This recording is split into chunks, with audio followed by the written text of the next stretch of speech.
Welcome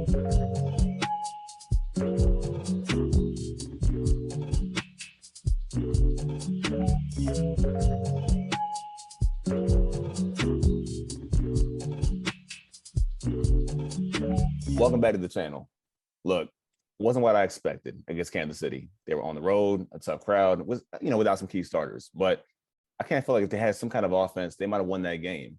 The defense played a great game. Michael Parsons is a superstar in the making. Please believe that. And the offense didn't pick up the slack. So it does happen.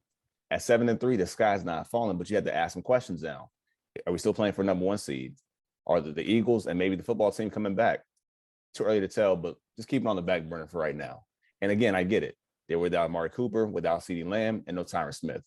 But just being honest and shooting the breeze, I just wanted to win that game. The bigger problem is having to play a game 4 days later on Thanksgiving, possibly again without those same players that are critical. So enter these Las Vegas Raiders. First off, 2 pretty bad losses and sitting at 5-5. At first look, it's kind of similar to KC, a quarterback with a big arm, a vertical passing attack, and a tight end who I think is great. So today, to get past KC, to get back to these Raiders, I want to bring in a special guest to break it all down once again. So you guys can find him on Twitter. You can find him at the Star Gang Podcast. So joining me tonight is none other than your guy, Nix. What's going on, man? Man, glad to be here, brother.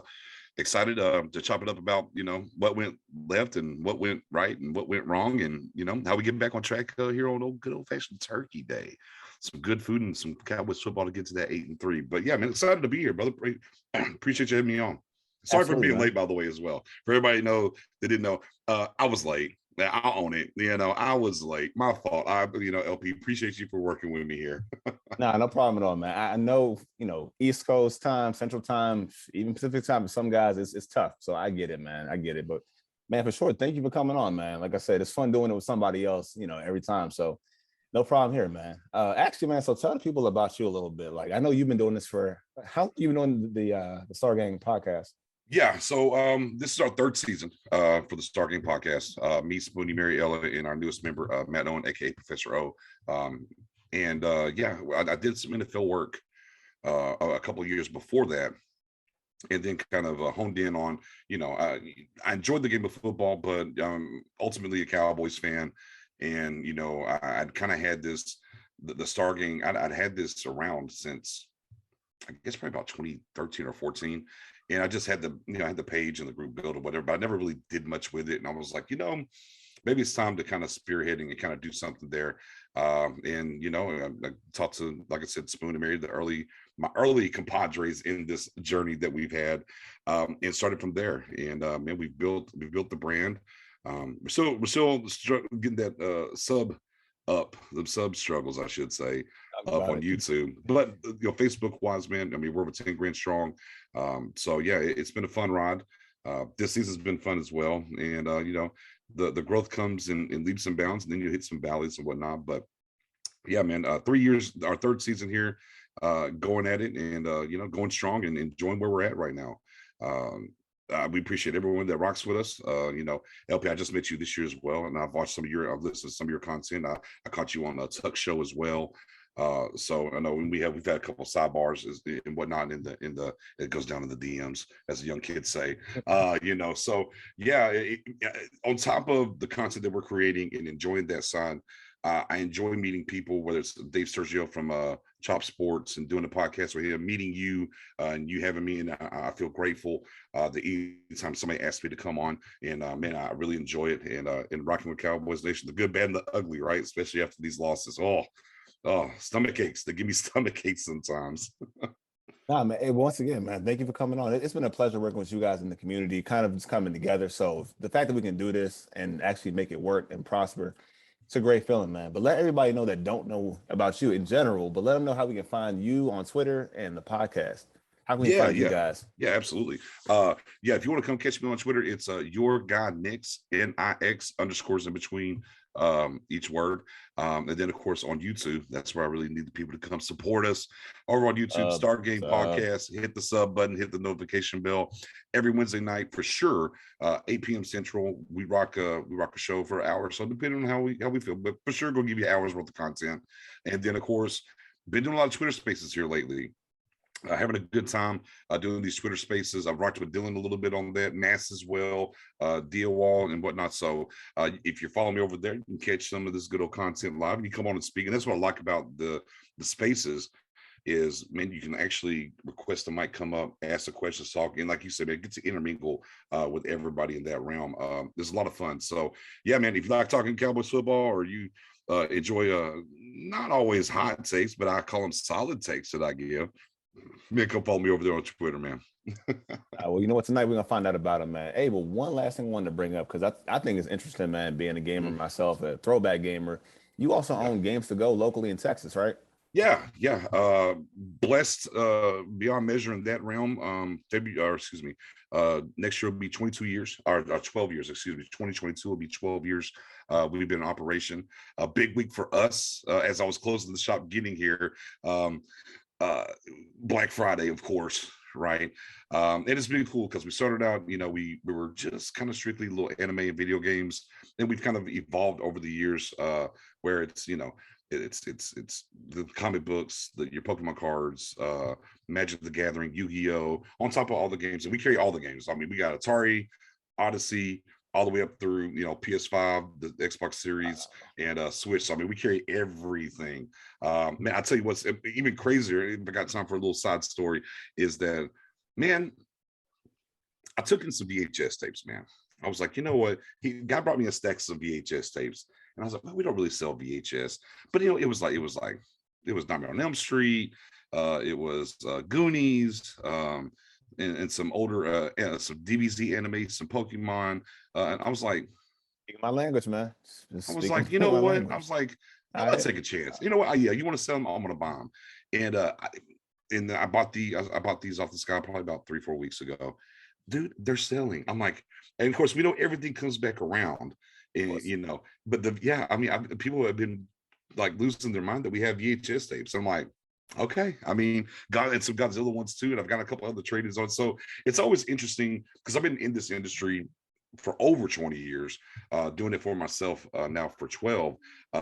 And that's what keeps it fresh. You just never know what's going to happen. I learn something new in it all the time, which keeps it fresh. In the same day I bought VHS tapes and I bought some laser discs off a guy. If y'all don't know what laser discs are, there's these big, I huge did like not. albums. They're like big, huge CDs, like as big as albums. They put movies on them in the late 70s up into the early 80s. It didn't last long, but they're really cool. They share in sleeves like an album too. And the same day that I bought those, I actually sold one of each. I was like, I can't believe it. I was like, wow, it's 2021, and I'm out here selling laser discs and VHS tapes. So a little thing, pop culture is, I guess, is what you would call the store now. It's called Games to Go, and we started out rooted heavily with video games, old school through the new stuff, and a little bit of anime. But we've kind of evolved into what you would call a pop culture store. So we got the Funko Pops, right? We have the Marvel and DC figures. We got the TMNT throwback figures, Transformers, all that kind of stuff on top of everything else. So I enjoy where it's involved. I get to see some of my childhood. I'm a little older. I get to see some of my childhood come through there, and I see people get excited, and seeing the younger crowd that's really into some of the retro stuff is really cool. A lot of that obviously probably off of YouTube. We're turning this into a gaming podcast. I'm sorry. But yeah, man, I mean, seeing like the 12 and 13-year-olds, they're like, no, I don't want this new. I want to go over here and get 64, or I want to go over here and get Super Nintendo. Yeah. I've seen Like, it. I've seen it, yeah, man. I've seen it. yeah, it's insane. So It's yeah, cool, man, it's man. really cool. Hey, man, hey, look, if y'all want to go over there and check out the shop, Facebook Games #2, go over there, check out the page, man. Follow it. We post stuff when we get it in all the time and shoot little videos and whatever. So we're giving away PS5 on Black Friday as well, and doing some other things. So yeah, man, we're excited and ready to have a good time, man. Sure, 5 guys. Look, a.m. Yeah, I'll be working from 5 5 a.m. till a.m. 9 p.m. Ooh. Man putting in work though. This man is putting in work. So if you're out there down there nearby Games to Go, pop your head and say what's up. Say go Cowboys on the way. But That part. hey, but so let's talk about something you want to forget about, something retro, something right now. Let's talk about just to kind of close the book and bookend last week, man. What are your initial takes on the Casey game? Like, just shoot from the hip, man. How do you feel Yeah, about that loss? Like, what's your first thoughts leaving that game? yeah. I mean, Killamore got out coached, and that's okay, right? I mean, that's okay. Their defensive coordinator over there, he's old. He's like an old salty sea dog, He's been in the trenches, right? He had Steve Spagnuolo, won 2 Super Bowls as the Giants defensive coordinator, stopping Tom Brady twice, right? Even the undefeated team, right? And beats them. And then, stop me if this sounds familiar, becomes a head coach, doesn't do too well as a head coach. Then he's back over being a defensive coordinator again, and he goes to 2 more Super Bowls with Kansas City and winning one of those Super Bowls. And sometimes it just happens. Kellen Moore is still a very young play caller in this league. And for the first time in his career, he at least has his quarterback, and he doesn't have Jason Garrett hovering over him. Because even last year, he didn't have that very many games, right? So it just feels like the Chiefs were very into what we were doing. And he didn't really adjust enough for me. Second half, he started getting to some max protects. Should have did it maybe a little bit earlier. They didn't move the pocket enough. I didn't see enough slants, especially with Gallup back when they were in man and they're pressing and playing some cover 1 and cover 0 at times. So, I mean, to me, it just kind of comes down to, Kellen had a bad day at the office, and Steve Spags got the best of him. And that's so, and again, because I've had some people say, oh, you're going. I'm like, no, I'm not. I'm just saying it happens. I did the Twitter space the night before the game, or the 2 days before the game. And I told everybody then, I actually said it on our show last Wednesday. I said, this game was more for us fans than what it means in the grander scheme of things. Yes, do I want to beat the Chiefs? Absolutely. Is it a measuring stick to a certain extent? Sure. Yeah, it is. But It is. But the other side of it too is, if you beat the Chiefs and you go lose, the first round of the playoffs, nobody's going to care you beat the Chiefs. Okay, you lost to the Chiefs, but if you end up in the NFC Championship game or you make it to the Super Bowl, you're not really going to care about that loss to the Chiefs. I think the biggest thing, to kind of bookend this and close it, there's more than enough blame to go around, offensively, and some of that's Mike McCarthy as well too. But defensively, what we learned is, unlike the Broncos game, they got punched in the mouth in the first quarter, gave up 9 points, and for the rest of the game in Kansas City on the road with the offense inept, and even with all the injuries that they have right now on defense, they held to 10 points the rest of the game. And I think that's something big for this team moving forward. I think so too. And it's hard for me to kind of disagree with what you said. I think as far as being out coached, yeah, it happens. Like, you have your games. The one thing that I said when it happened was they were playing the offense very horizontal versus vertical. A lot of things going outside the numbers versus, hey, man, it's one-on-one coverage. It's actually press coverage too. Or when they played off coverage, you had this, like you said, the slants were open too. Slants, curls, whatever you wanted. It was one of those games where if you really wanted to press it, you had it. And I know, again, injuries and stuff like that. And I'll even extend to what you said before about, it's a game for the fans. Yeah, it was a game for me. Like, me too. Like I'm sitting here because I had Kelly, Kelly K9. I had him on last week. Oh, Swaggy J. Oh, Swaggy J. Yeah, Jerry's persona, man, his alter ego. And we talked about it. I said, and I had like a list of questions saying, hey, with this game, what does it mean for McCarthy to win the game? What does it mean for Dak? And it's all about the perception of Dak, because it became, without it even being stated, it was like Mahomes versus Dak. That's what he became. It's like, I need Dak to have these wins. Not that Dak's a bad quarterback. It's just, you want a player like Dak to have those wins and those notches on his belt, and we didn't get them. So yeah, I'm pissed we lost the game, and I'm pissed that we can't say, okay, this team is dangerous, they're lethal, it's a measuring stick. I agree with you. I mean, I agree. We'll have one again against Arizona too. In context, we have to think they played the 2 teams this year on the road, okay, that represented the NFL in the Super Bowl. They lost both those games by a combined 12 points. So they're in the ballpark, right? And if the playoffs were to start right now, well, we've beaten 4 playoff teams currently.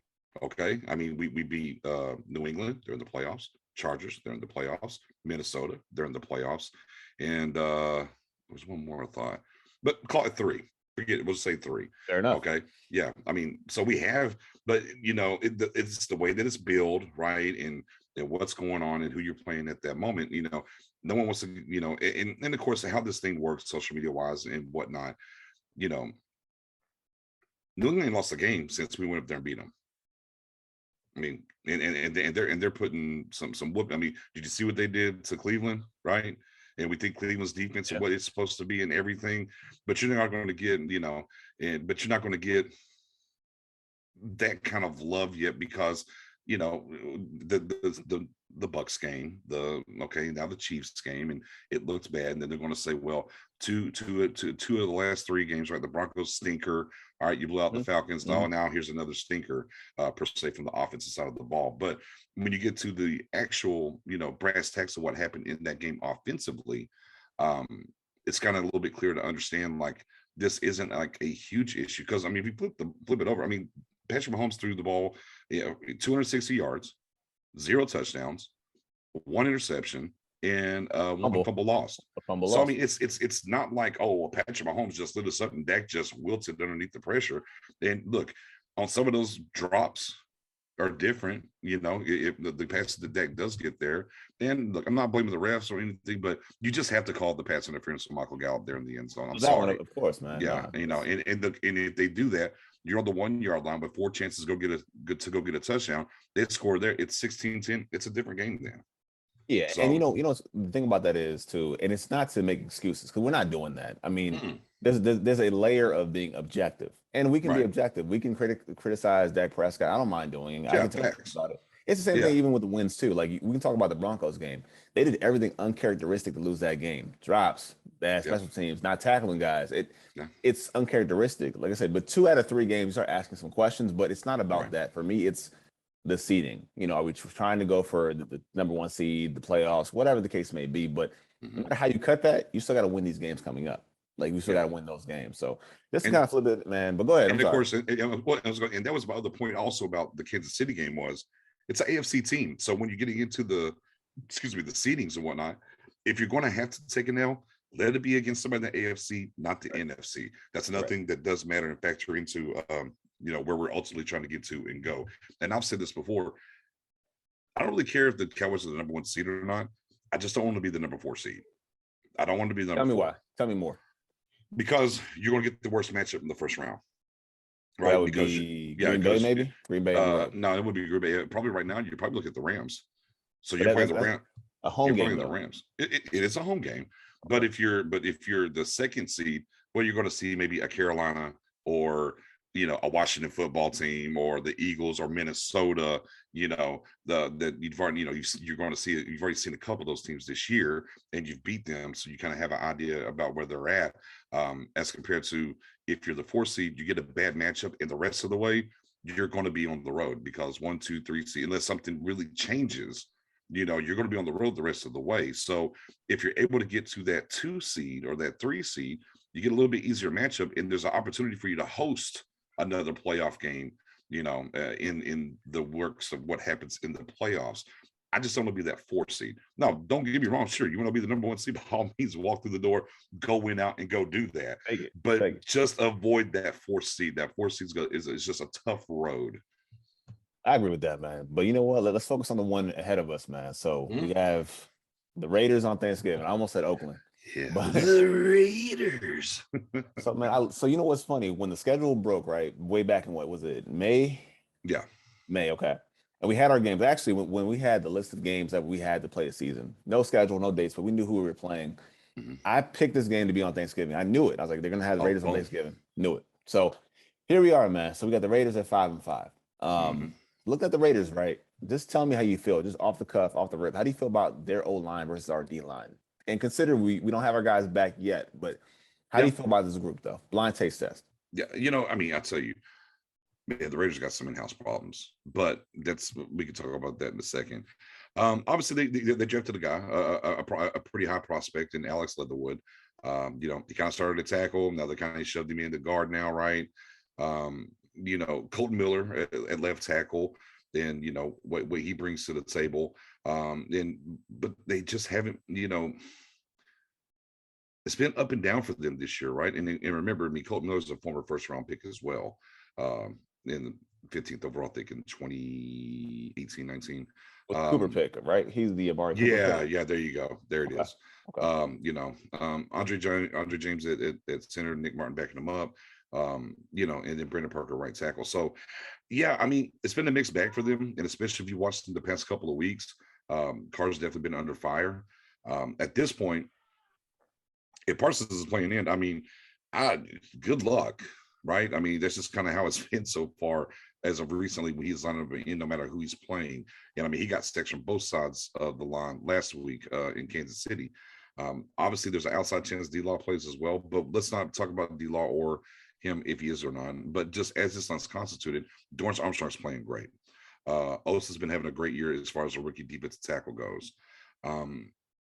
Your other side, and you miss Urban here, right? You know, and this is kind of where the running games went off is Urban being missing for us at defensive tackle. So you've had the Hamiltons of the world, you know, sliding in there and playing. But yeah, Chauncey Golston, another rookie, has been playing well. The way that they've played and held up, and we've kind of, you know, outside of the Broncos game and what they've been able to accomplish, I feel good about this defensive line versus this offensive line who, you know, which is funny, right? Because their head coach is our former special teams coach now, the intern over there. Yeah, I mean, you got a rookie you take advantage of. The line's been up and down. Their left guard is banged up a little bit, so he's questionable, you know, going into this game. So yeah, man, I think. Did I lose you? I'm here. No, okay, cool. good. Okay, my bad. Yeah, so yeah, I mean, I think the defense, you know, they getting after the quarterback's going to be good. Where we got to test the mind, this is just going to be week to week. Is you look at the running backs that they have over there, right? And you're talking about was it Kenyon Drake and Josh Jacobs, excuse me. Yeah. Right. And they do have a sneaky guy in Peyton Barber who's done okay in the league. He's not going to world beat or nothing. But you know, are you going to be able to stop the run? Because that's really the bag, if you will, of teams that they want to get to us. Is they want to come in and they want to try to, you know, establish the run on us. And that's kind of been the way since Carolina. And we saw it, you know, transform and do that. And shout out to Kansas City, they ran the ball just well enough at times to make things, you know, difficult for us. So yeah, to me, I think passing protection, our defensive line is the big win. The running defense is where I'm like, okay, guys, you got to, you know, hold your weight here and show up and prove it. And maybe you give the Raiders a little bit of an edge in the run blocking. So would this surprise you? And again, if you buy the stat, cool. If you don't, would you buy this that they are, according to the run block win rate, they are 32 in the league? Would you buy that stat? Man, it must surprising, right? Yeah, surprising. That is very surprising to me. Now, granted, I would like to know what that breakdown would be before Gruden and after Gruden. Good point. And the only thing I can tell you about this that makes me understand why that might be the case, look at what they're missing. There's no Richie Incognito. There's no Denzel Good. Good is a massive dude. And, you know, Richie's been a good player. Richie's off the field, we know he's not nothing to speak about. But as far as a player, like on the field, Richie's a pretty good player, man. And of course, now you got a guy playing you have a rookie tackle converted to a guard with Leatherwood. Yeah. So, I mean, it's not looking good, man. And even like we talk about Connor Williams, like having penalty problems. The Raiders got 9. Outside's 9 himself. 9. Yeah, the Raiders have always, you know, had some penalty issues. You know, that old Davis versus the NFL, though they against, you know, how Davis used to talk about. But yeah, I mean, I haven't really chopped them up because that's what actually I'm doing tomorrow. I was chopping up the Raiders tape over the past couple of weeks outside of just watching it when I had a chance to. I'm very surprised by that stat. And again, I'd like to see the before and after Gruden thing, and that's kind of the thing. And with this team being in flux, and I mean, not just the Gruden thing, the Henry Ruggs thing, right? Another cornerback they drafted in the first round. You know, with what happened with him, and he's on the streets now. Now you bring in Deshaun Jackson and what's happening there, and then and there's word, you know, Derek Carr and Waller have some issues. So, you know, and there's you know, I had, you know, somebody kind of whispered like Waller's basically told them like if Carr's there next year, he won't re-sign with the Raiders. So there's a lot of turmoil behind the scenes for the Raiders. So this is, you know, when I kind of look at it, you know, Dak saying pissed off after the game, is this another they're going to show up and this team's going to be playing very pissed off and, oh, well, now you're the next Atlanta Falcons on the dinner plate here for us on Thanksgiving with the Raiders. Well, that's the thing too. I think when you have that turmoil stuff and this team at this point, they're expected to kind of fold the tent because they have no expectations at all. Like no one expects anything from them. It's where a team in transition, the coach is fired. Players aren't happy about it, obviously, and there's a lot going on with that team that's besides football. Like it's just a lot happening, like you said, outside of the football perspective, outside of the football scope. Speaking of running backs, so I mean, I like your point about the running backs, so because that's where I would be surprised, and like I feel like even those two guys, like Kenyon Drake and Jacobs, they remind me of Zeke and Pollard in a way. Yeah, because Drake can catch the ball well. Yeah, he's a good pass catcher. He's a good slasher to the tackles, and Josh Jacobs, he kind of reminds me of Zeke to where he gets a lot of yards after contact. Like he's a kind of a bumper and a bruiser, so I'm worried about that a little bit. But I think if we Mhm. can tackle well, I think we can handle that, but I think that's your concern, man. That's my worry at least, man. So, Yeah, um, yeah, I mean, I completely agree with you. you know, Even though the Renfro's good, Waller, but they haven't been getting the ball to Waller. There's a disconnect there. Their pass blocking hasn't been fantastic from what I've been able to tell. If they are going to hurt us right there, it just really does seem like it's going to be in the run game. so you mentioned Waller, man, and Waller to me is one of these top guys. So for those that know Darren Waller from before he became an Oakland Raider, he was basically a Georgia Tech receiver, 6'6", I think like 215. I mean, ran like a 4.41. He was a gazelle at Georgia Tech. Pretty much another Stephen Hill type of guy, tall, fast receiver from Tech, who converted to a tight end. So with what you know about him, just kind of tell me, like, how do you feel we try to stop him, neutralize him? What's your ideal take on that? That's one thing that's been a pleasant surprise for us. You know, tight ends used to be the Achilles heel for our defense, right? Year in and year out. Boy, if you had a good tight end, we're getting sliced and diced. Now, granted, Gronk had a great week one against us. It's Gronk, whatever. Okay, 90 yards, 2 touchdowns. But overall, I mean, we haven't really been getting, roasted by tight ends this year. And albeit to scheme, to big nickel. I do think big nickel has a lot to do with that because I think you're seeing Curse take them on a lot more. I mean, you saw Curse even get the interception, Gardner Kelsey this week. And then at times, I like the fact that they're using the Scrappy Lewis on tight ends as well at moments. So it feels like maybe one of the big things about Dan Quinn coming in here and the way he's scheming this thing up and attacking the tight ends that we're going up against has paid off so far. And you're right. I mean, again, Waller's the guy that can hurt you. But man, we just haven't had that tight end, whether it be Pitts, whether it be um, Hunter Henry, who did okay, but he didn't just absolutely kill us in New England.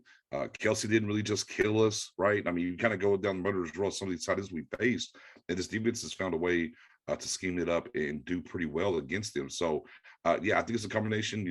Give Curse a lot of the flowers and the big nickel and how they're doing that. And then it sounds, it seems if they're going to put a corner on them on a tight end, it's been Jordan Lewis. And when your name's not getting called, that can also be a good thing as a cornerback. And you don't hear Jordan Lewis's name get called a whole lot, but you're not looking up seeing him get burnt a ton either. Yeah, and like I said, I play the same way too. You said you stole my answer. Talking about Curse, who's been great. That big nickel has saved them from doing a lot of damage to them this year. I mean, Yes. guys like Evan Ingram, guys like Dallas Goddard, they held them in check pretty much the entire Yeah. year. They're not getting burned by any tight ends, man. And I do it the same way. The one thing I will say is, I know that you said you worried about the running game and what they could do, but Mhm. I'm all for not committing numbers. Like, do not commit a bunch of numbers to stop the run. So you want to play with a bracket on this guy Waller, by all means do so. You want to play your two deep safeties, go right ahead, man. Because I think when it comes to this team, my concerns are they're going to try to hit the shots deep. Whether Right. it's Zay Jones, whether it's Deshaun Jackson, It's their uh, DNA. yeah, that's who they are. I mean, Mhm. that's the most Raiders thing you can think of is that vertical passing attack. So I want to keep that in front of us. So yeah, that's definitely my bet, man. So you talk about Derek Carr, right? And Mhm. for me, you might know more about Derek Carr, but just tell me, man, where do you see Derek Carr amongst the best quarterbacks in the game? Where does he rank to you? Yeah, Derek Carr is a conundrum. We've in his time in the league, we've seen him play to a MVP level before he got hurt before the playoffs, right? And then we've seen him be just really atrocious and bad. I don't know if the consistency of coaching has always been there for him, but yeah, he's kind of a boomer bust at times. There used to be this thing we used to talk about whenever Andy Dalton was in Cincinnati, right? And they were getting to the playoffs, but they wouldn't win the playoff games. And everyone kind of established the Dalton line of quarterbacks, right? So if your quarterback is worse than Dalton, you're in trouble. You need to get another one. But if he's better than Dalton, then you're okay. And I wondered, is the line now Carr? Is that where we are? Is it's no longer the Dalton line? Is it the Derek Carr line? If your quarterback's worse than Carr, forget about it. If your quarterback's better, then you're okay. Because I mean, there's things he can do, and I think he's a good leader. Like honestly, I've never seen him fold or shy or run away. And I'm not trying to dig at Carson Wentz any here, but we kind of saw what kind of happened to him in Philly, and what happened with him, and maybe wasn't the greatest leader, and players speaking out against him, whatever. It's never really happened with Derek Carr. He's been pretty solid outside of that little musical career thing he was trying to do one off season. I mean, it's talking about that. That video was something else. I was like, okay. But yeah, I think it's the ultimate time where it's a change of scenery is needed for him, and probably for the Raiders organization as well. Not that he can't go on somewhere and actually do well, but it's just, I think it's ran its course there. And for whatever reason, for multitude of reasons, I shouldn't say whatever reason, multitude of reasons, with all the influx that's going on with this team this year, some different things that have happened in the past. I think it's just time to wash your hands, flush it, figure it out, and see what Derek Carr could be, basically in the second half of his career. Interesting spot. And I'm not saying he's going to be gone. Would be very interested to see if he ended up in a place like New Orleans. And you know what's weird? So, I mean, you've been doing this for a long time. Like, you've been watching quarterbacks, watching players for a long time. When I first started to actually watch, try to assess quarterbacks and kind of write up on quarterbacks, the first guy I sat down to watch was, oddly enough, was Derek Carr. Watched him at Fresno. I remember talking to one of my friends, and I was like, man, this guy is a different mover. I mean, from his arm talent, from the way he carries himself, he talk about, he's just a different kind of guy.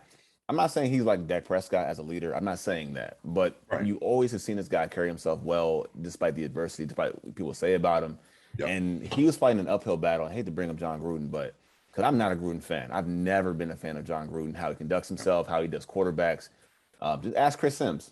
Ask Chris Sims after the guy ruptured the spleen, offered him a job, and never took care of him, and wanted to sign Plummer on the same day as Jeff Garcia, or whatever the case he was trying to do.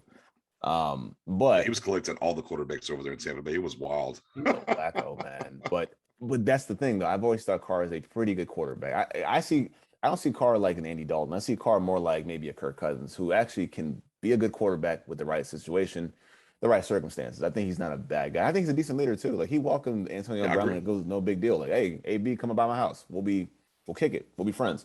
So I don't think he's a bad player. I think he's a pretty talented quarterback. The one thing that was said about him, though, I think it was from either Frank Clark or Jerron Reed, that he crumbles under pressure. That if you can move him off his spot, he gets uncomfortable and he winces or he wilts. So maybe that's his flaw. Maybe that's the drawback. Maybe Quinn sees that too, of, hey, move him off his spot, he becomes erratic. And I think that's kind of what we're looking for. I think that's the weakness, though. I do think he's a good quarterback. I think he's just, like you said, wrong place, wrong time, has to move on, man. But I think that's one of the things that Carr might not be ready for the pressure. So maybe we see some more of that this week. Yeah. And again, it's like, just like Kirk Cousins. I mean, can you win a Super Bowl with Kirk Cousins? I would say yes. But you got to have a lot of things around him to go right. And it's maybe the same thing with Carr. Could you win a Super Bowl with Carr in the right situation with the right things around him? I would say probably so. But it's not for all the reasons we spoke on. I mean, it's not going to happen there in the Raiders. But I don't know, man. The wilt and the pressure, man. I've seen him stand and take killer shots though, and deliver the ball down the field. But he's streaky. But I guess maybe it's more the case where he's kind of streaky. When he's hot and he's rolling, man, it's everything. And then if it is off, it's off time, right, and it's off measure, then it's the indecision and those things kind of happen with him.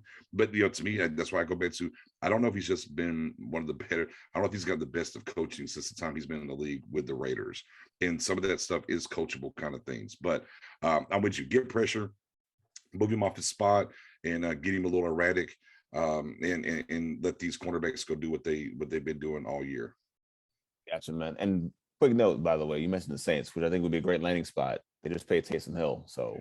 But it's a weird deal, because it's like they paid him, like it's somewhere between 40 to 90, but like it's only going to go half he plays quarterback. It's a really weird deal. So they can keep him at the 40 million and use him as the Swiss Army knife as they have, but if he becomes a quarterback of full time, that's so stupid. It's a weird thing they're doing. But what it does is it actually frees up money for them next year with this contract. That's one of the big reasons why they did that contract, because they were going to be up against a hard cap number on him next year. So that way they ain't got out of the way, and actually it's going to give them some flexibility with the cap coming up next offseason. So it's fluid. Okay. All right, man. So look, we spent all this time talking about how we can take advantage of the Raiders offense, what we can do to Yeah. them. So I'm gonna flip it on its side. We're gonna talk about our offense against their D line. Just tell me the truth here, all right? On a scale of 1 to 10, where's your confidence level in this O line playing against the Raiders on Thursday? Well, look at your crystal ball, LP, and tell me, is Tyron Smith playing? Looks like he is, right? Okay. Practicing All full right. today, so maybe Okay. so. Well, if Tyron Smith's playing, I feel pretty good. I talked about this on the Twitter space last night. We were kind of doing a little bit. We dipped our toes into the Raiders game some, and Max Crosby is wildly underrated defensive end in this league. I call him the Ginger Thunder. He is a guy at defensive end. If you don't pay attention, can wreck your game. He does have that kind of ability, and he lines up predominantly over your left tackle. So back again, going to, is Tyron Smith going to be here? Because if I got Tyron Smith over next to Crosby, I feel pretty damn good. But you can't go to sleep on the other end though, because you got Yannick on the other side. Who's had he's had his ups and downs in the league, but he can get after the quarterback some too. And then in the middle, I mean, Jonathan Hankins, there's a lot of us here in Cowboys Nation want to get our hands on Hankins over here and kind of help plug up the middle of this defense. Now, he's not the world beater that Chris Jones is by any stretch of the imagination. A little longer in the tooth as well, right? But, he's a solid guy in this league. There's a lot of teams that would like to have a Jonathan Hankins on their team. But I like my chances if Tyron Smith's over there. And also, too, Tyler Badas has been playing better up until this week. Maybe some of the changing with Connors had something to do with that. And that's one thing I didn't like about this. If you're going to change the Connors, that's fine. Okay, that's okay. If you want to make that move, so be it. But I think you have to make that move only if Tyron Smith's actually going to be on the other side. You're asking Connor McGovern to come in and be next to Tyler Badas and Steele. Tall order for him to be in his first start on the road in Kansas City with those two guys, flanking him, and you're going up against a guy like Chris Jones. I get it. It's a big boy league, and when your opportunity, your number gets called, you have to play well, and he did not. But if Smith's there, he's going to play better. We just know that. And I don't think Leo Collins is going to have as bad a game as he did. I mean, Zach Martin even gave up a half a sack. I mean, Zach Martin doesn't give up sacks. I mean, it was a bad day at the office in general. So I don't think they'll play that bad again. I hope not. Okay, let me say it that way. And I don't think the character and how they're built, I don't think they'll play that bad again. And with that being said, we do have, with Tyron Smith, we should be able to be okay and do some things scheme wise, blocking it up and be well. But if Tyron Smith's not there, I'm very, on a scale of 1 to 10, I might be worried around a 20. Well, that's the thing, man. Have you checked out Max Crosby at all? Oh yeah, man! Look. Yeah. He's something else, man. And it's the get off, it's the motor, it's the hands, man. The hands that he uses to get off linemen is crazy. So I looked at it and I said, okay, if Tyron's out, I'm around like a 5-4, thinking how good they can actually play. Now, if he's playing, okay, it's game on. Right. But with this team, Las Vegas, again, almost at Oakland again. Right. It's Crosby, it's Ngakoue, it's Nassib can play something too. Like you said, it's Jefferson, it's Hankins.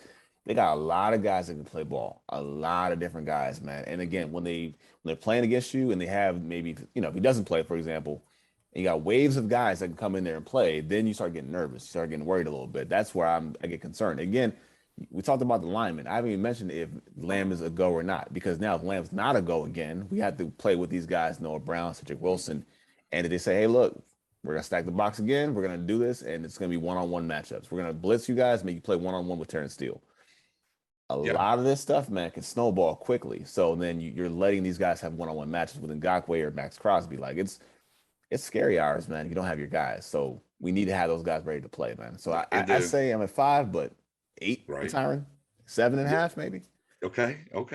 Well, the good news about CeeDee Lamb at least was he's going to practice tomorrow. So there's that, and we'll see what goes from there, and if he gets cleared or not. But even back to, as you're bringing up Nassib on that line. I mean, they got Farrell as well, Solomon Thomas. I mean, former first round picks, right? That are in Thomas, anyways. They do have a rotation, and of course, that kind of goes back to who their defensive coordinator is, and this is the key here as well. Not trying to get too far ahead with the coaching stuff, but Gus Bradley. Who knows Bradley better than Dan Quinn? So to me, just like the Atlanta game, when I said I needed Dan Quinn in those offensive meetings, I need Dan Quinn to be in those offensive meetings again with Bradley being the defensive coordinator over there and what he likes to do in giving us some pointers. I'm with you on that 100%, man. But so I went back, right, and I was curious about them playing. So I watched the Bengals game.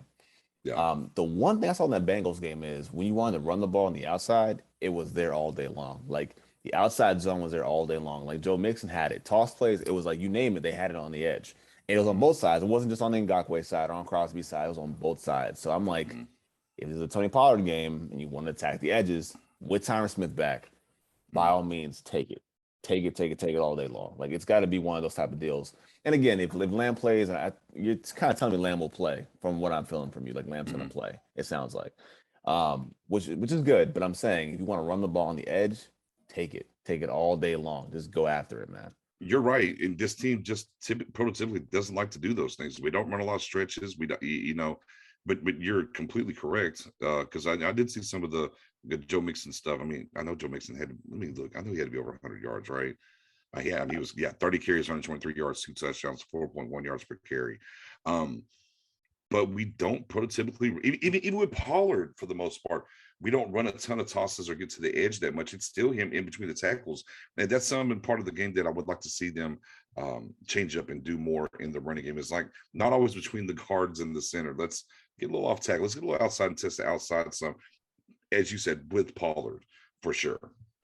So just saying this though, right? Because I still want to make sure I ask this question. And for those listening, I don't tell Nick's my questions prior or my answers prior, but I want to make sure that I ask this question. It's important. Yeah. Let's just say, for example, that CeeDee Lamb doesn't play. Yeah. How do you help these guys out? Because we saw how they played in Kansas City with the drop passes and the lack of focus. Like, I need these guys to know that this is real. Like, this is a real thing right now. How do you help these guys out to just find some kind of success, whether it's Cedric Wilson, Noah Brown? I mean, do we see Malik Turner, or is it like, hey, we're just missing our guy? Are we missing Blake Jarwin too? Because someone brought that up too. Well, yeah, and we are missing Blake Jarwin because we're not getting to our 12 personnel packages nearly enough. And it's just a byproduct of the injuries right now. First and foremost, though, to directly to the question, Malik Turner is automatically elevated over Noah Brown for me going forward. Sorry, that's just where it has to be. Two, when you're missing playmakers, you don't leave playmakers on the sideline there, Kellen Moore. Tony Pollard spent way too much time on the sideline in the second half, and you're missing CeeDee Lamb. Amari's out. We knew that Zeke was banged up. He wouldn't even practice. They actually practiced Monday. He wouldn't even practice because of the knee and what happened early in that game. So you have to use your playmakers when you're missing some. And I mean, even into the Kansas City game, right? The best drive we had all game was there at the end of the third quarter. Who's in the backfield? Tony Pollard. And then the end of the quarter happens. We're in striking distance. We come back after the break. Pollard's out. We end up selling for a field goal. So yeah, you got to get Tony Pollard involved. We're going with Lamb and Cooper being out. Tony Pollard needs more touches in general, but get him in the slot, do some things with him where he's already lined up practice before, and it's just Malik Turner time over Noah Brown. Cedric Wilson had a bad game, I get it, but certain plays, and this is where I think Moore had a bad game. The little pitch play or the shovel pass, that should be for Cedric Wilson. That should be for Tony Pollard. Yeah, that should be where you're getting Pollard involved there. Noah Brown's had a couple opportunities this year. This is why I'm really big on Turner going forward. He's had a couple opportunities this season, and he's had drops every time, and so I get it. Noah Brown's a great blocking wide receiver. That's what we consistently hear. But if you can't play tight end and get down there and get some 12 personnel, I need Malik Turner on the outside.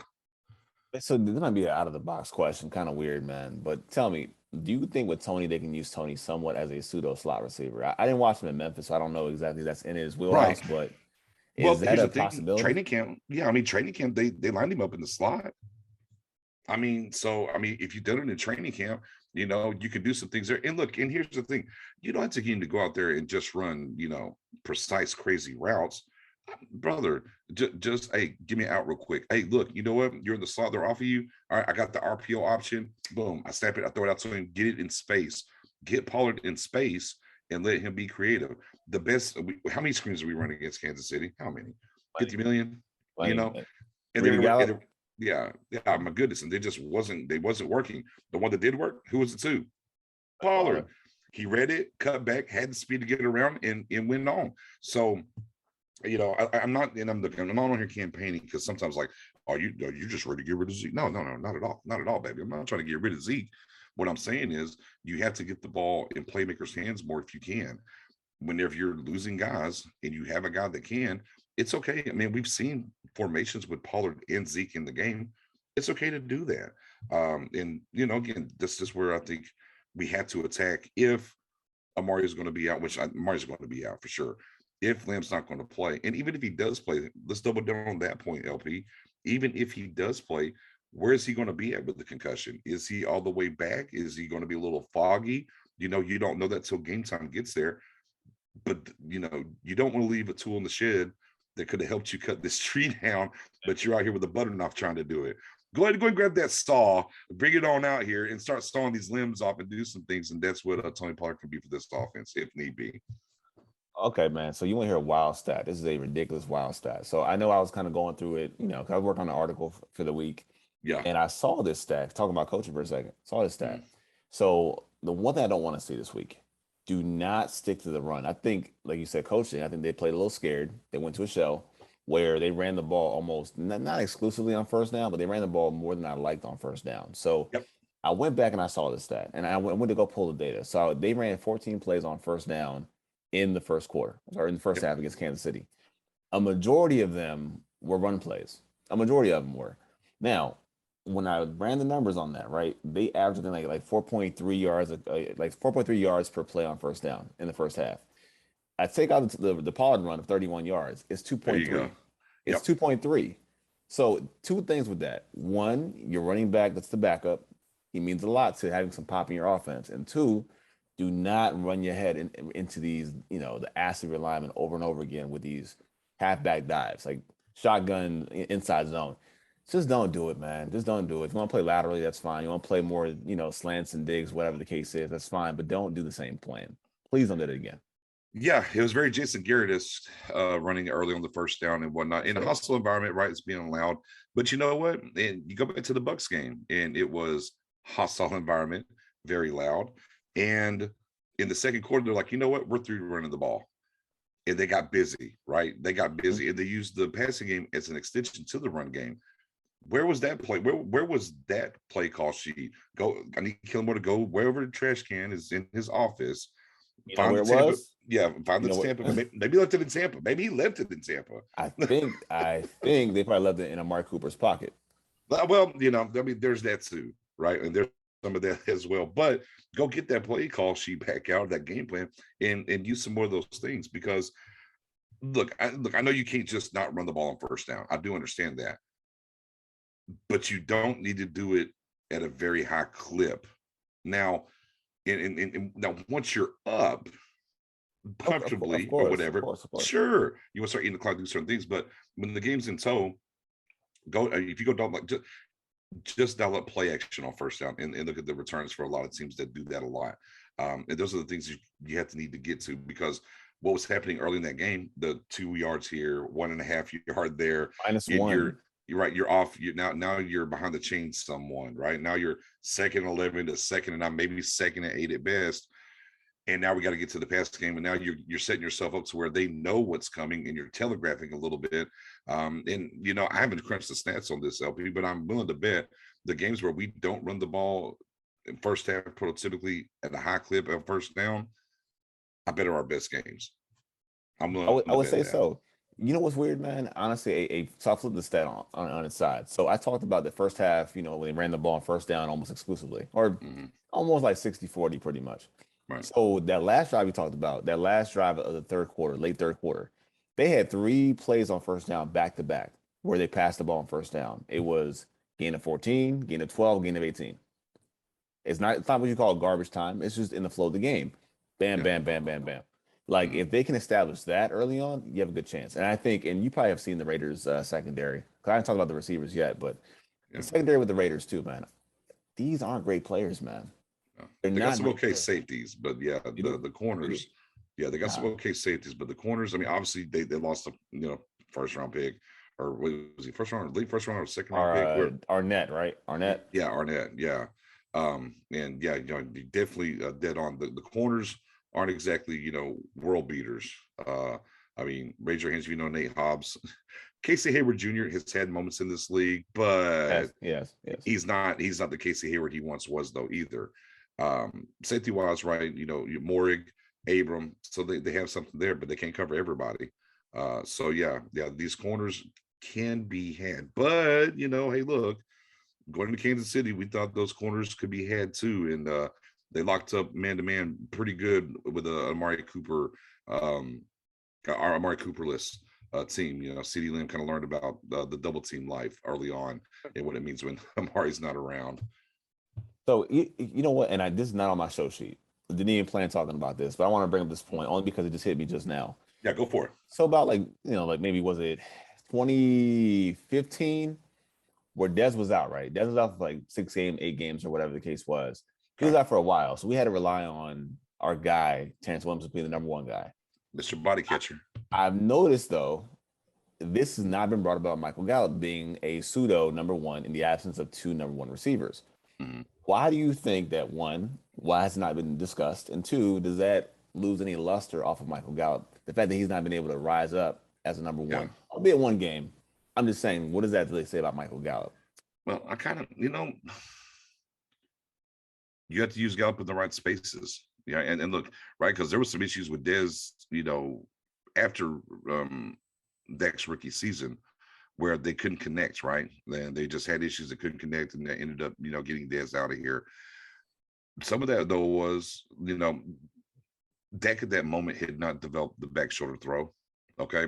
But also too, like you wasn't running the type of routes that you need Dez on.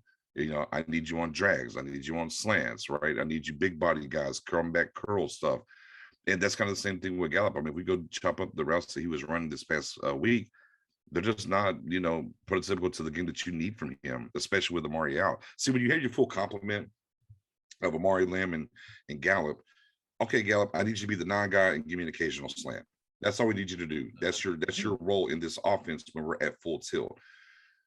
Back to coaching here now, back to somewhat with Kellen Moore. Well, I need more from Gallup whenever we're going to miss a piece. And now I got to get to, and I tell you, I really hate the fact that we don't run a lot of pick plays, one, and we don't do a lot of drags and somewhat and use some of that, elite body size and some of the elite speed that we do have offensively.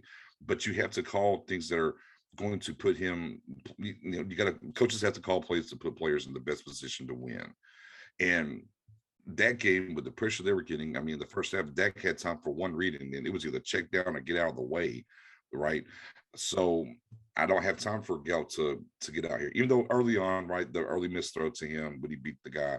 But again, I was just screaming, like, just throw a slant for the love of Christ, just throw a slant once and try to get them off of you, because Gallup is going to win a slant for you.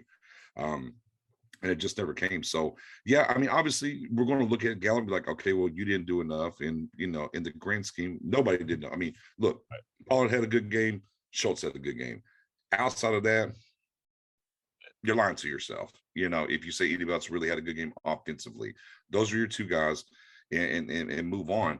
But on the same token, Kellen Moore does need to do a better job when we're not the full complement of receivers to get things moving and help Gallup and even Lamb, get the double teams to figure some things out. But we'll see what goes forward. And that's the great thing about this for Gallup coming back from the injury.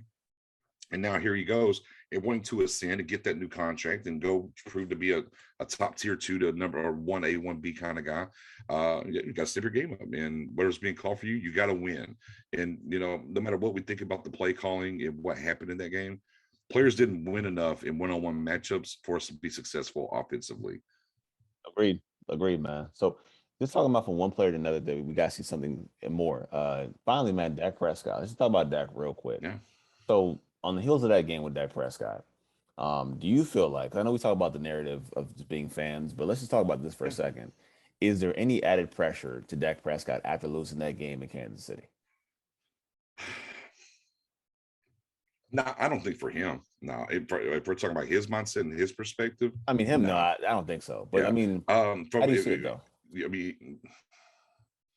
I mean, I see we're 7-3, and personally, I'll speak for me personally. I see we're 7-3. Obviously, I know he's, as he said after the game, he was pissed off. He wasn't disappointed. He was pissed off, and we'll see how he rebounds. And that's a great thing about the football gods and whatnot. They will put things in front of you, and how do you respond, and how do you come back from them? So yeah, I don't think there's really the pressure for me. If we're going to talk about any kind of pressure that's going to come down on the head of Dak and Zeke, the guy, their Tank, will be when they get to the playoffs. And okay, you're back in the playoffs again. Or you go to barbecue or mildew, right? Okay, what are you going to do here? So for right now, no, I don't think there's pressure on them. I think they feel, as he said, pissed off. They don't like the game that they played, and they want to go out there and be better. It's sometimes, what's the great thing about having a performance like that is getting back on the field really quick. And I like this from Mike McCarthy and what he did. He said Mondays usually they go and look at the tape, look at what they did wrong. They flushed it. It's like, nope, we're on to the Raiders. Outside out of mind, we're on to the Raiders, and we got them in 4 days. So sometimes it's good to have, we have an offensive performance that way.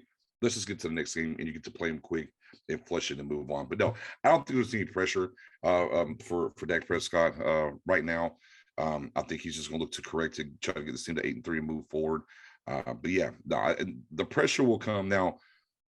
It would have to be a losing streak, and then maybe there's some pressure that creeps in. If you mess around and okay, if you drop this game, and you get to 7-4, right? Oh, okay, yeah, okay, but you're still in good shape.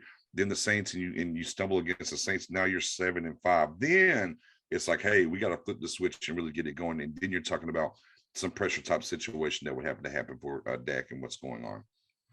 Yeah, I mean, I vibe with that too. I think for Dak, no, Dak is not going to feel pressure necessarily. I don't think so. I think with that win or that game, like I said before, it's just, Dak's a great quarterback. Dak's a fantastic quarterback. I think he deserves to have those marquee wins we point to and say, okay, he beat this guy. He beat that quarterback. And I know a lot of football, even as creators of content, it's a lot of narrative based, a lot of like things that sell headlines and would sell quote unquote newspapers per se. Yeah. But stuff like that, man. I think he should have had that win, or it would have been great if he had the win. I'll put it that way. But no pressure, I don't see that. But like you said, if it snowballs, then we got things to reassess and the things we have to talk about. So, kind of just hopping off that, what type of game do you expect him to have? You kind of said it already. He's pissed off, but yeah, I mean, we haven't seen him have back-to-back bad games yet, and I just really can't see it against this team that they're going up against. There's just a lot of stuff going on with them, and I think, they're just going to catch the old woodshed work like the Falcons. Unfortunately, I mean, for them, I mean, great for us.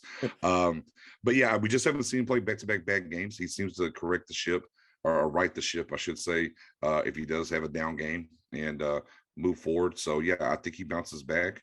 It doesn't mean he's going to go out here and throw for 450 yards and 5 touchdowns. But I think he bounces back, has a good game, and gets his team where they need to go, and gets to 8-3, in my opinion.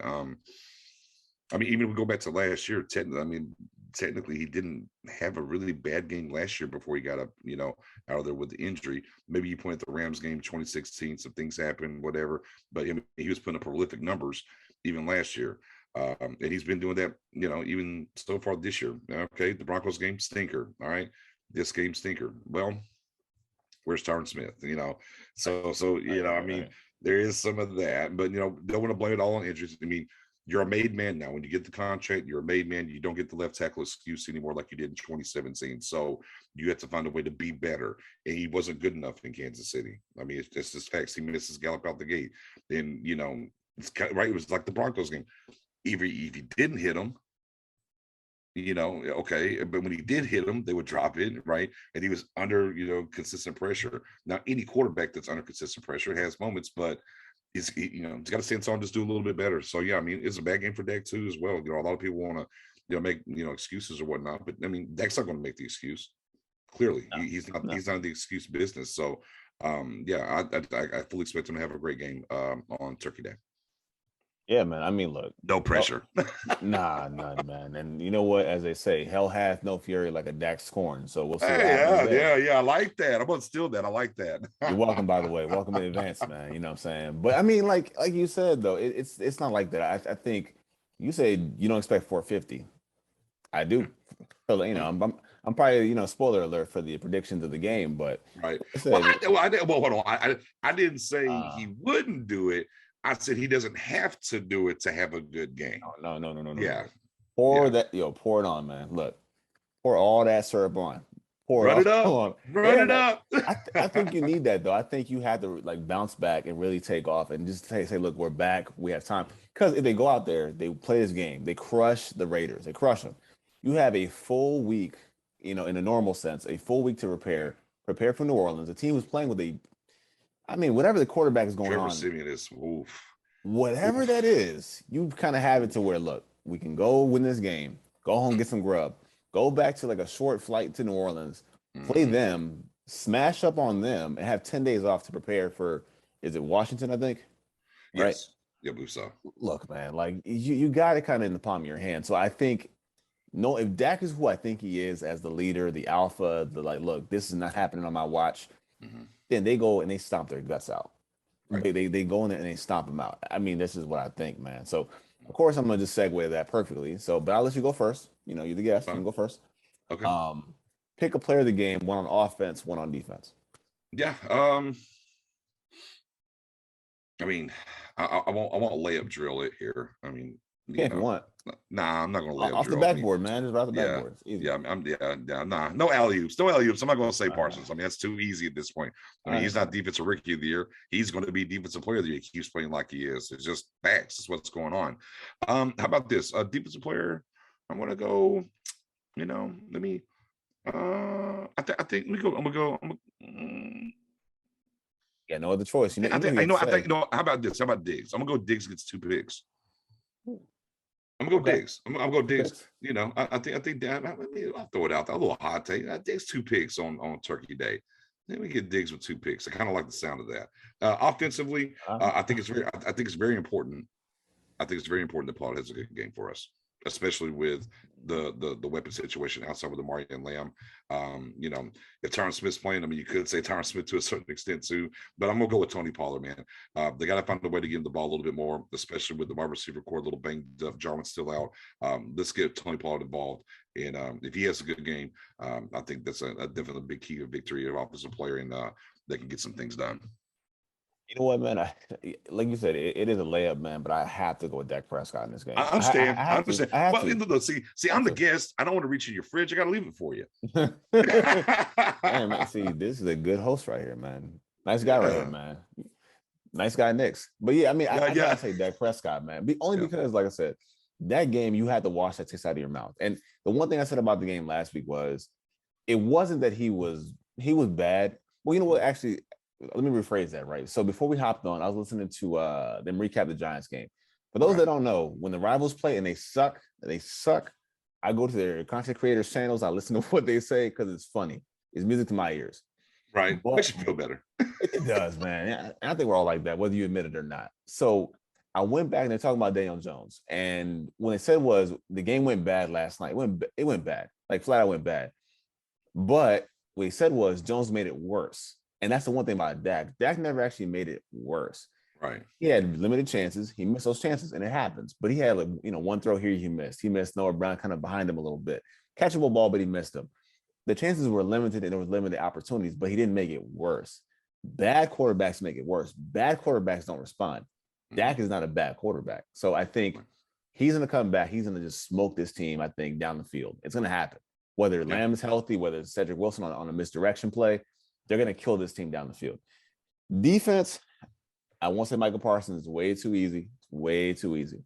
But I think this is the one you talked about, Jordan Lewis, earlier, and I'm Yeah. with that. I think Jordan Lewis, he held.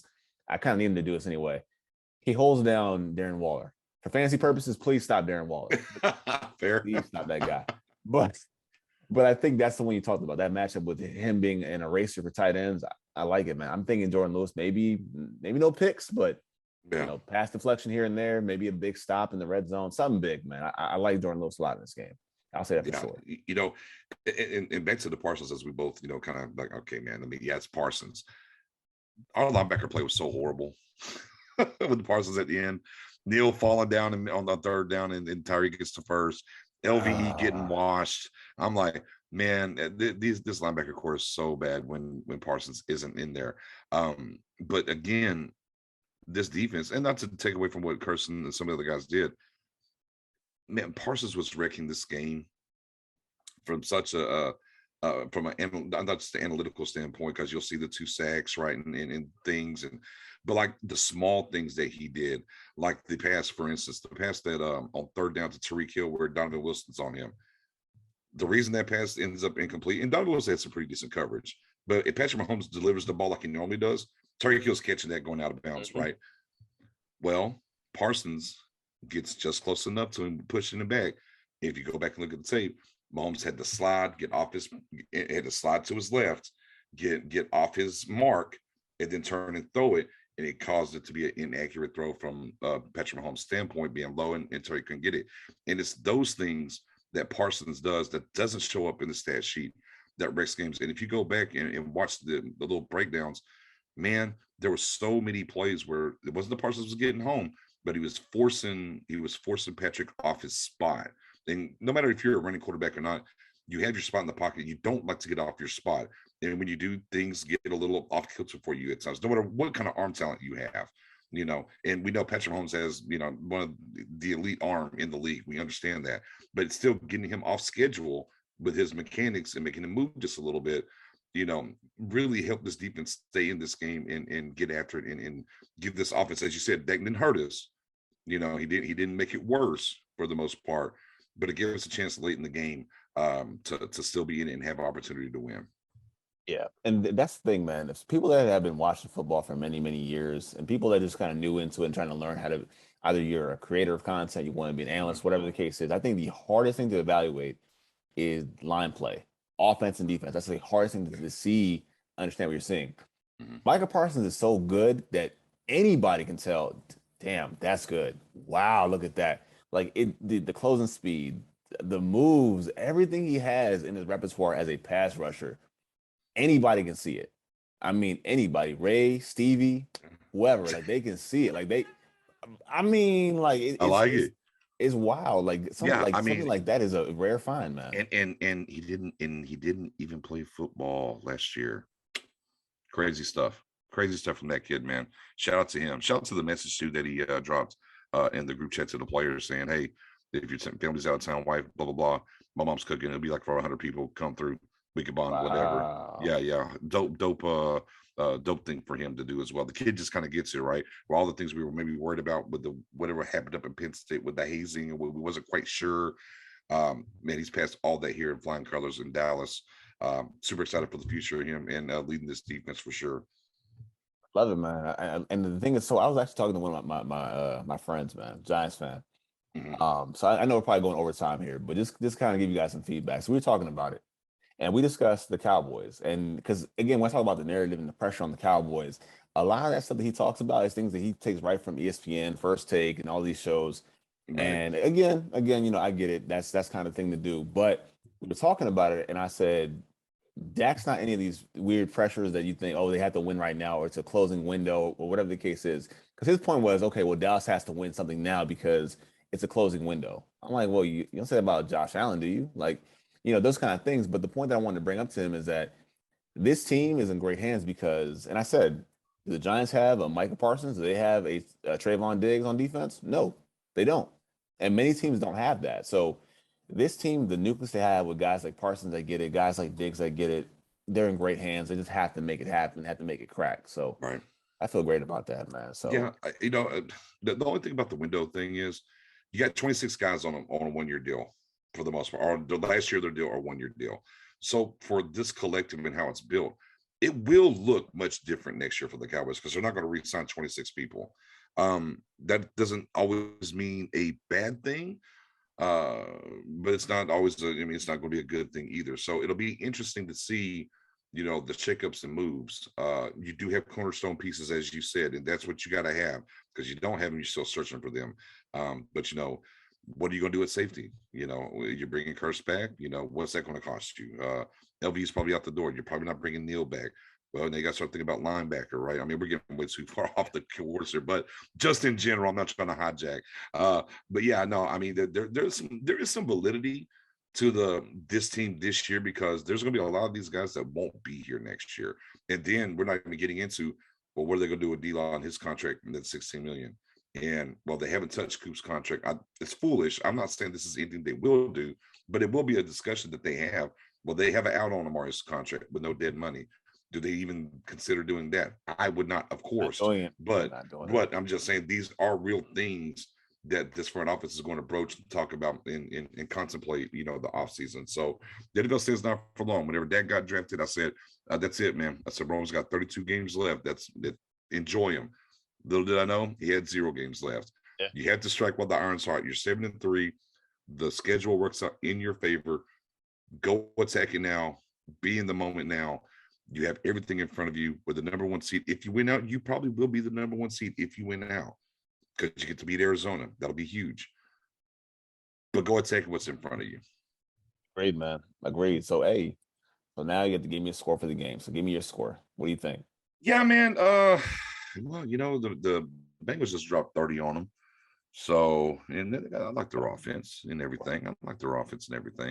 Man, I would love a 40 burger, just a little extra to eat, just a little extra to eat on Thanksgiving with all the great food that's going to be out there. I mean, why not have a 40 burger as well? But I'll stop just short of a 40 burger, though. I'm going to go, how about Cowboys 37, Raiders 37-14 Cowboys. 37-14 Cowboys. All right, man. So before I knew about CD, Tyron Smith, because people that know, I think about these shows in advance, man, way in advance. Man, I was doing this show right after the Chiefs game. I moved on quick. Yeah. So I had 23-17, but if you factor in the element of possibly having CD Lamb, possibly having Tyron Smith, I think those guys are worth another 8 points.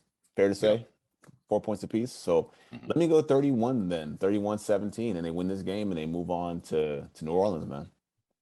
Yeah, I think, I'm pretty confident that Smith's playing, to be honest. I mean, he did all the pregame workouts and everything in Kansas City. It's almost like they could have played him. They chose not to because they didn't want to play him back-to-back 4 games apart, 4 days apart between the games. So I do expect him to play. Sure, there's some whispers about Law possibly.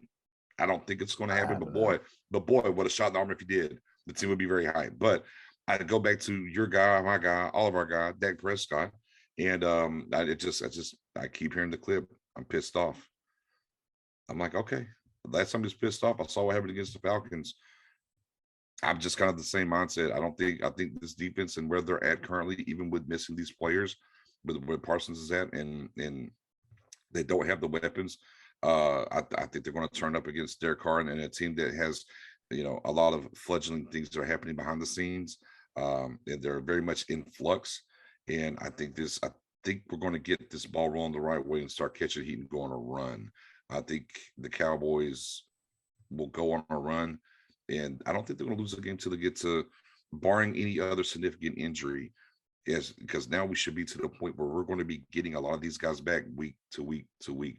Because if you don't get D-Law back this week, the word is you're getting D-Law and Gregory back against the Saints, right? I think the Cowboys team is about to go on a run again, and I think they're not going to lose another game until they line up and square off against Arizona, and then we'll have another game there. And we all want a test your mind game. Yeah, you want that test your mind game, and you want to talk about maybe a little bit of pressure. Oh, if you get to that game and it's number 1 seed on the line, ooh. Oh yeah, buddy. Yeah. Start letting the little gumdrops of the holidays start thinking about that and what that game is going to look like. That's going to be a fun week, my friend. Isn't it? Isn't it? Man, might have a special guest for that one too. Might have a real special guest coming on for that one. So Oh, I like yeah. that. They call that a tease in the business. I love it. I love it. See, I learn something from you every day, man. So yeah, man. So hey, sounds good to me, man. But hey, but next, before I get you out of here, one more Yeah. thing, man. Actually, any plans for the holiday? Anything special going on? Man, I'll be low key. We know at the shop, I got to be there at 4:30 in the morning. Like I said, run that gauntlet. We open at 5, and then all the way through 9 o'clock. We got a second wave of guys coming in working around 3. I'm gonna try to push it as far as I can because I'm actually off the next day. So I'm gonna try to make it the full tilt, the gauntlet. I'm gonna try to run the gauntlet. So yeah, for Turkey Day, Jesus. man, I think we're gonna cruise over to my mama's house. She got some turkey, some ham, some yams, and watch the Cowboys over that way. Since the Cowboys game's over, I think we'll peruse back here and I'm gonna kick the old feet up and try to get some rest before it goes in.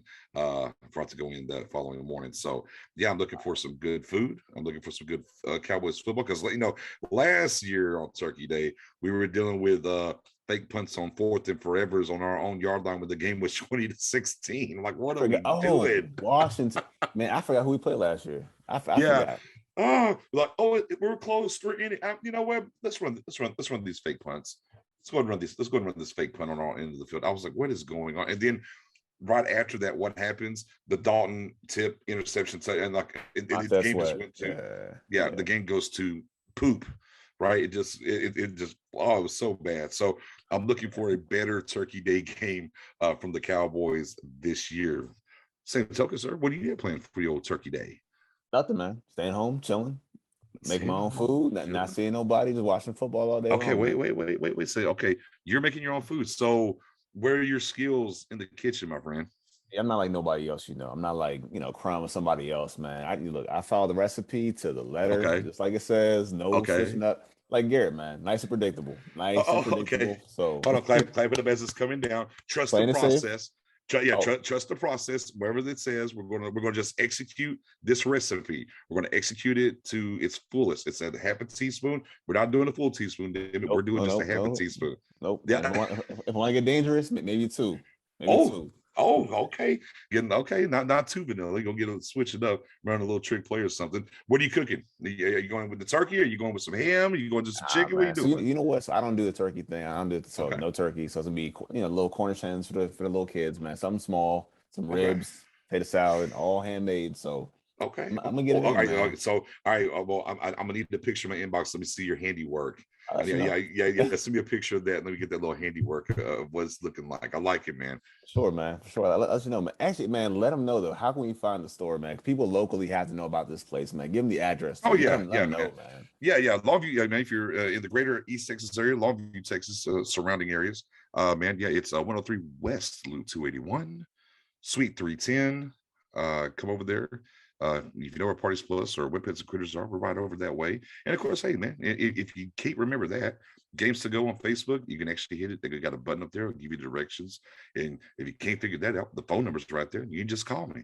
So, and I'll probably answer the phone. So, yeah, man, come on by, check it out. If nothing else, man, just peruse it, get the page like, and look and see all the stuff that we carry and do, man. It's we have a lot of fun, and we drop other stuff like some current events, stuff like that that's going on, or something that may be coming out that whether you can come to my shop and get it or not, but like, oh, look, this thing's coming out, and you be on point and know in your area, hey, oh, I saw that. Oh, yeah, let me go over here and check this out and try to get it in my area. So, yeah, come through Games to Go, Games, GAMES, 2, the number 2, go on Facebook. Guys, man, you know where to be at. Stop on through, pick up an Xbox, a PS, Yeah, PS, whatever. We got it all, whatever it baby. is, man. We're giving away a PS5 on Turkey Day. So, or not Turkey Day, but Black Friday. Yeah. Get a purchase and you get a free entry to the drawing, giving away PS5. We got the first 40 people getting some free from Santa's gift bag. Last year was wild. I think we had about 30 people lined up. We only did 20 last year. Then we had over 30 people lined up. So we said, well, we got to get the numbers up on free gifts, I guess. So we're giving away 40 things. The first 40 people through the door, and you just spend $1. You get a drawing into it for a PS5. So yeah, man, we're excited. It's a fun time, man. Like it gets mundane during the year doing this kind of work in retail, but the one thing, and as long as I've done this, that still gets me hyped, It's Black Friday, yeah, the big sales day, the Christmas spirits in the air. We're going to cue up the Mariah Carey, guys. And Oh, all I want for y'all, you got to do it. You got to man. get in the spirit. The Michael Bublé's of the world. It's his time. He's risen from his grave. You got to get that going. Get the people in the mood. And just and honestly, obviously, man, enjoy making some money. But also to just seeing people being happy, enjoy the spirit, getting the stuff. They're happy they find something, and be able to provide that is the other side to it. So yeah, man, I'm excited, man. Long day, fun day. Good, man. Facts, people, come on through, man. And it's for the kids. Stop on through. For the kids, yeah. Games to go, man. Have a great time. Nick, let them know, man. How can we find you in the Star Game Podcast, man? Twitter, YouTube, wherever, man. How can we find you guys? Yeah, man. For sure. Tag me up. Your_guy_Nix NIX. Come follow me over there on Twitter. You can links in the bio over there as well to the YouTube page, which is Stargate Podcast. Go hit up the YouTube page, hit that sub. And I mean, if you do the Facebook group thing or whatnot, man, we got Stargate. It's just Stargate Facebook group over 10K strong. Come join be a part of the conversation. We got to do we're under construction a little bit. We've had some people come in doing a little too much. We're not a troll group. I know there's a lot of Facebook football groups out there and they're troll groups. We've grown so big where some of these guys are in. So we're in the process of looking to get some more mods in here because we try to make it about actual football talk. And we want to keep it that way. I know it's hard on Facebook these days, but we are committed to that. And we're doing some things behind the scenes to get that right the ship, if you will. And of course, we have the page as well. Just Stargate page. You want to go look and follow the page. And of course, we stream live all 3 platforms where you follow me on Twitter, Facebook, or YouTube. When the shows come, boom, you're notified and you can catch us anywhere. Excellent, man. Guys, hit that follow button, follow along wherever you can see it, man. Facebook, Star Game Podcast. Please come see me. Hey, and guys, once again, I'm your host, LP Cruz, which you can find me on Twitter at SDQ Flight Crew. Hey, Nix, man, one time I just want to say thank you for sliding through. I appreciate it. Oh, yeah, no, I appreciate it. Again, sorry for being late. I got the Eastern Central Time thing messed up. My fault. Eastern Standard Time, man. East Coast. I got East it Coast, now. man. Yeah, I got it. Yeah. You're on the East Coast. Now I got it locked in.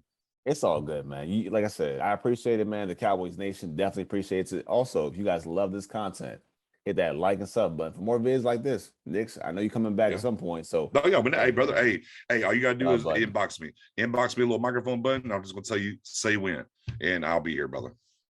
All right, man. You already heard. You heard the man. He'll be back. So that's a promise I'm taking, man. But again, absolutely. I'm LP Cruz, man. Thank y'all for watching. And as always, Cowboys up. Peace.